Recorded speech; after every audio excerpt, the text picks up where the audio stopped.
Throughout its history, Chicago has had a lot of problems with fires. There was the fire at the Iroquois Theater in 1903 that killed 602 people. There was the fire in 1958 at Our Lady of Angels School that cost the lives of 92 students and 3 nuns.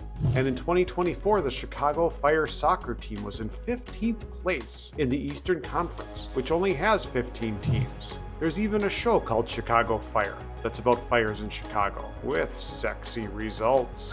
But there's one fire that was so epic, so consequential, so devastating, that people have the audacity to call it great.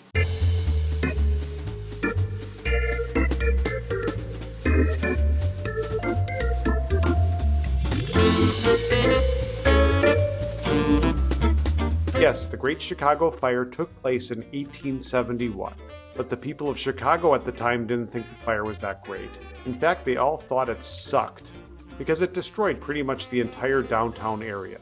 It started on October 8th, most likely in a barn on Jefferson and De Koven streets. The barn was owned by Patrick and Catherine O'Leary. The exact cause of the fire is still unknown, but at the time, Irish folk weren't the most popular group in America.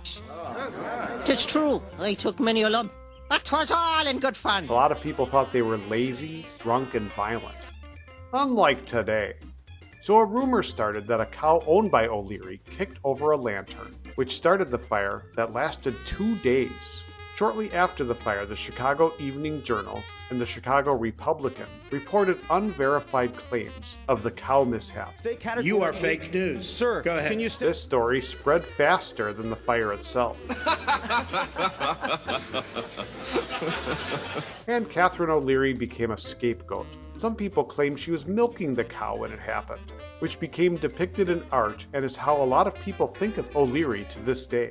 In 1997, the Chicago City Council formally exonerated O'Leary and her cow, and recognized the lack of evidence and unfair scapegoating. But that was 126 years after the fire, which I'm sure was little consolation to Catherine O'Leary or her cow. The actual cause of the fire is still unknown, but the fact that Chicago was going through a drought causing extremely dry conditions, and the fact that there were strong winds, and the fact that most of Chicago's structures at the time were made of wood, were the main reasons why the fire spread so fast and destroyed nearly all of downtown Chicago. Approximately 300 people died, and about 100,000 people were homeless, nearly 1/3 of Chicago's population.